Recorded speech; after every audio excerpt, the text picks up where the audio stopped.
નમસ્કાર દર્શક મિત્રો, નમો ટીવી ઇન્ડિયા ન્યૂઝ ચેનલમાં આપનું સ્વાગત છે. આપની સાથે હું છું દેવાંશી પંડ્યા. તો દર્શક મિત્રો, આવો જોઈએ આજના સમાચાર. નમસ્કાર દર્શક મિત્રો, નમો ટીવી ઇન્ડિયા ન્યૂઝ ચેનલમાં આપ સૌનું હાર્દિક સ્વાગત છે. મિત્રો, આપ સૌ જાણો છો કે માધાપર નવાવાસ ગ્રામ પંચાયતની જે વિવાદાસ્પદ જમીન છે પોલીસ ચોકી પાછળની, એ બાબતમાં આજે એક નવો વળાંક આવ્યો છે. આજે અમે એ બાબતનો ત્રીજો એપિસોડ રજૂ કરી રહ્યા છીએ. અત્યારે વાત કરવામાં આવે તો જે મૂળ ફરિયાદી છે ફકીર મામદભાઈ બાવા, એમનો ભુજની કોર્ટમાં દાવો મંજૂર થઈ ગયો છે. એટલે એક બાજુ ભૂમાફિયાઓ અને એમના વકીલો એવું કહી રહ્યા હતા કે એમની પાસે કાંઈ છે નહીં, કોઈ કાગળિયા નથી, કોઈ આધાર નથી. જો આધાર પુરાવા ન હોય અને હકીકતમાં જો એ વારસદાર ન હોય તો કોર્ટ દાવો મંજૂર ન કરે. ખેર, એ બાબતમાં આપણે આગળ વાત કરીશું. હાલ તો જે ભૂમાફિયાઓ હતા એ લોકોની દંફાસ બધી બંધ થઈ ગઈ છે અને એમના વકીલ પણ મૂંઝવણમાં મુકાઈ ગયા છે. આ વિવાદાસ્પદ જમીનનો વિવાદ શું છે અને હકીકતમાં સત્ય શું છે એ પણ જાણવું જરૂરી છે.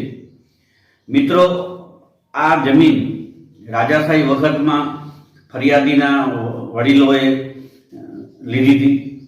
એના પછી કોઈ કારણોસર એ ગ્રામ પંચાયતમાં ચડી નથી. હવે જે જમીન ગ્રામ પંચાયતમાં ચડી નથી એ જમીનની લાલ બુક ન હોય, લાલ બુક ન હોય, દસ્તાવેજ ન હોય તો એ જમીન વેચી કેવી રીતે શકે? પછી જમીન અગર ગ્રામ પંચાયતમાં ચડી નથી અને એનો દસ્તાવેજ પણ બન્યો નથી તો આવડા મોટા શોપિંગ કોમ્પ્લેક્સ માટે મંજૂરી પણ મળે નહીં. ગ્રામ પંચાયત ખુદ એમ કહી ચૂકી છે કે અમે મંજૂરી નથી આપી. બીજી બાજુ ગ્રામ પંચાયત ફરિયાદીના જે વડવા છે એની સાથેના એક વારસદાર એને નોટિસો મોકલાય રાખે છે.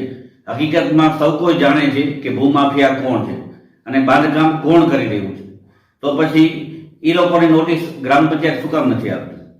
કેમ કે તલાટી હોય, વહીવટદાર હોય કે અગાઉના પૂર્વ સરપંચ હોય કે બીજા રાજકારણી હોય, સૌ સાથે મળી અને આ આખું એક ભ્રષ્ટાચારની ગેમ આચરી રહ્યા છે અને રમી રહ્યા છે. ખેર, એનો નિર્ણય કોર્ટ આપશે. હાલમાં તો નવો વળાંક એ છે કે તાલુકા પંચાયતના તાલુકા વિકાસ અધિકારીએ ફરિયાદીને લેખિતમાં એમ આપી દીધું કે તમે આના વારસદાર છો અને તમે આના ઉપર લેન્ડ ગ્રેબિંગ કે ફોજદારી કેસ દાખલ કરી શકો છો. એટલે ટૂંક સમયમાં આવનારા 2-4 દિવસોમાં ફરિયાદી એમના વકીલ દ્વારા લેન્ડ ગ્રેબિંગ દાખલ કરશે. લેન્ડ ગ્રેબિંગ દાખલ થશે એટલે દૂધનું દૂધ, પાણીનું પાણી ઓટોમેટિક થવાનું છે. કેમ કે એમને નામદાર કોર્ટમાં દસ્તાવેજો રજૂ કરવા પડશે જે હકીકતમાં છે નહીં, અને હશે તો રજૂ કરશે. પરંતુ જો દસ્તાવેજ ન હોય તો યથાવત સ્થિતિમાં જમીન જે અત્યારે બાંધકામ કરેલું છે એ જમીનદોસ્ત કરી અને આપવાનો હુકમ પણ કોર્ટ કરી શકે છે. એટલે આ બાબતમાં એક મહત્વપૂર્ણ નિર્ણય પણ આવી શકે છે.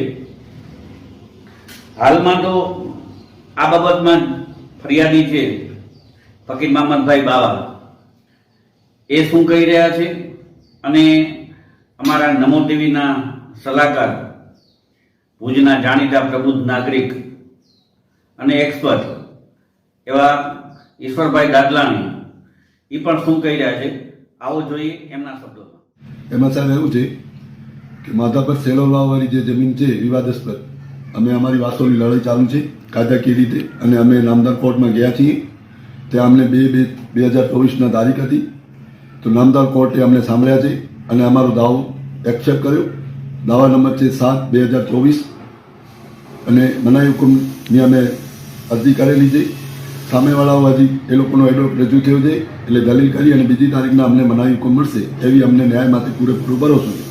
સામેવાળાઓએ આજ સુધી પંચાયતમાં કે કાંઈ મંજૂરી છે કે નહીં વારંવાર દોડાવે છે, કોઈ પણ પબ્લિકને કાંઈ આપતા નથી. એટલે અમને વારસદારો चाहिए કલેક્ટરશ્રીને અમે અરજી કરેલી. કલેક્ટરશ્રીએ એમાં અમને પ્રાંત અધિકારીને મોકલ્યો તપાસ આખી. પ્રાંત અધિકારીએ ટીડીઓ સાહેબને મોકલી અને ટીડીઓ સાહેબનો લેટર મને 2 દી પહેલાં મળ્યો છે અને એ એમ કહે છે કે તમે વારસદારો છો તો આમાં લેન્ડ ગ્રેબિંગ ફોજદારી બધે હક તમારી પાસે છે અને તમે દાખલ કરો. અમે અમારી સાથે છીએ. એમાં આવું લેટર મારી પાસે છે.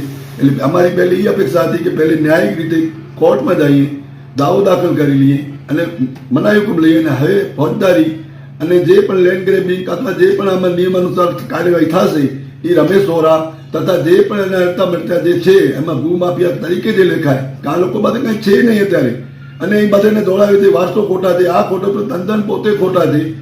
આ હવે કોર્ટ તપાસ આવે છે અને જે પણ ન્યાયિક રીતે અમને લડવું પડશે લડશું. અને એ આજથી સુધી એમ કે છે કે આ લોકો પાસે કાંઈ નથી, વારસો નથી, સીસીટીવીમાં નથી, તો આ બધું શું છે સાહેબ? કોર્ટ એમ તો એક્સેપ્ટ કરે ને, કોર્ટ મેળવીને તોડી છે. એટલે ન્યાય રીતે અમારું બધું વ્યવસ્થિત ચાલે છે અને 17 તારીખના અમને પૂરેપૂરો ભરોસો છે કે અમને મનાઈ હુકમ મળી જશે. તમારો જે આ દાવો કોર્ટે મંજૂર કરી લીધો છે તો એ બાબતમાં હવે તમે પબ્લિકને શું કહેવા માંગશો? પબ્લિકને અમે એ જ કહીએ છીએ કે બોડી પબ્લિક છે. આ લોકો તો ભૂમાફિયા છે, બીજાના પૈસા નાખી અને પોતે નીકળી જશે, સામે પબ્લિક આવી જશે. એમાં એક જ વિશેષ મારી પબ્લિકને એ જ રજૂઆત છે કે આમાં કોઈ પણ કંઈ માલ લેતા નહીં. આ બધું તદ્દન ખોટું છે. પાયાથી કરી અને જ્યાં સુધી પહોંચે બિલ્ડિંગ પણ કદાચ બની જાય તો ખોટી જશે. આમાં નથી માલિકો સાથે, નથી સરકાર સાથે, બધેને ગેરમાર્ગે દોડી અને પબ્લિકને મૂર્ખ બનાવવાના ધંધા છે કે રોડ ટચ જમીન છે. પોલીસ ચોકી આખી તોડી નાખી છે અદરોઅદર. એની તપાસો ચાલુ છે. એટલે બહુ મોટું કુંભાર ખોલે એમ છે. અને આ લોકોને એમ છે કે અમે પંચાયત વર્ષોથી જૂની મંજૂરીઓ આમ તેમ બધું કરી લીધું છે. પંચાયતોના માધા પર પંચાયતના અનેક કૌભાંડો ખુલશે એવી અમને તાકેદારી અને બાંધણી છે. કારણ કે આ એક કેસ છે, એના બાદ તો 10 કેસ ખોલવાના છે. નમસ્કાર મિત્રો, મારું નામ ઈશ્વર દદલાની છે. જનતા દળ યુનાઇટેડનો જિલ્લા પ્રમુખ છું. આજે વાત કરશું આપણે માધાપરની ખૂબ જ વિવાદાસ્પદ અને ચર્ચિત પ્રોપર્ટીની જે સેલોર વાવની બાજુમાં આવેલી છે અને સ્થાનિક દબાણકર્તાઓ, એક બિલ્ડર અને એક ભૂતપૂર્વ સરપંચની મિલીભગતથી કોકની ખાનગી મિલકત દબાવીને અને બાંધકામ ચાલુ કરેલ છે. તો આજે એમની પરિસ્થિતિ એવી થઈ ગઈ છે કે નામદાર અદાલતે પણ કેસ સ્વીકારીને એને આગળની કાર્યવાહી કરવાનો નિર્ણય લીધેલ છે. અરજદારે કલેક્ટરમાં રજૂઆત કરી તો કલેક્ટરથી લઈને તલાટી સુધીનો પણ વ્યવહાર, પત્ર વ્યવહાર અને કાર્યવાહી તાત્કાલિક અસરથી ચાલુ કરી દેવામાં આવેલ છે. ટીડીઓ સાહેબે પણ અરજદારને એવી સૂચના આપી છે, ભાઈ તમે તમારી પ્રોપર્ટી છે તો તાત્કાલિક લેન્ડ ગ્રેબિંગ કેસ દાખલ કરી દો. અને મારું પણ એવું માનવું છે કે જો અરજદાર લેન્ડ ગ્રેબિંગ કેસ કરે તો સહેજ બંને પક્ષોને પોતાના જે માલિકી દસ્તાવેજો છે એ રજૂ કરવાના રહે. એટલે પોતે દૂધનો દૂધ, પાણીનો પાણી થઈ જશે. તો હું પણ અરજદારને, ફકીરભાઈને સજેસ્ટ કરું છું કે ભાઈ તમે તાત્કાલિક તમારી પ્રોપર્ટી છે, તમારા પાસે દસ્તાવેજ છે, તો તમે લેન્ડ ગ્રેબિંગ કેસ કરીને આ બધી પ્રક્રિયાને અટકાવી દો. અને આ મીડિયા મારફતે હું કચ્છ જિલ્લાની પ્રજાને પણ રજૂઆત કરીશ કે આવી વિવાદાસ્પદ પ્રોપર્ટીઓમાં પોતાના લાખો કરોડો રૂપિયાનું રોકાણ ના કરે, જેથી ભવિષ્યમાં માથે હાથ દઈને રોવાનો વારો આવે અને આવા બિલ્ડરો, સમાજવાદ, અસામાજિક તત્વો, ભૂમાફિયાઓને ખાલી ફોકટનો પ્રોત્સાહન પણ ન આપવું જોઈએ એવું મારું માનવું છે. પબ્લિક ખરીદી કરી લે છે, ટાઇટલ ક્લિયરન્સ કે આ બધી વસ્તુઓ જોતા નથી અને રોકાણ કરી નાખે છે પોતાની બ્લેક મનીનો. એટલે પછી માથે હાથ ધોઈને રોય જ્યારે કોર્ટ કેસ ને બધું ચાલુ થાય. તો અત્યારે આ સમગ્ર પ્રકરણ નામદાર અદાલતના દ્વારે પહોંચી ગયેલ છે ને ટૂંક સમયમાં એનો નિર્ણય નામદાર અદાલત પોઝિટિવ આપશે એવી આપણે બધા અપેક્ષા રાખીએ છીએ. તો દર્શક મિત્રો, આ હતા આજના સમાચાર. ફરી મળીશું નવા સમાચારો સાથે.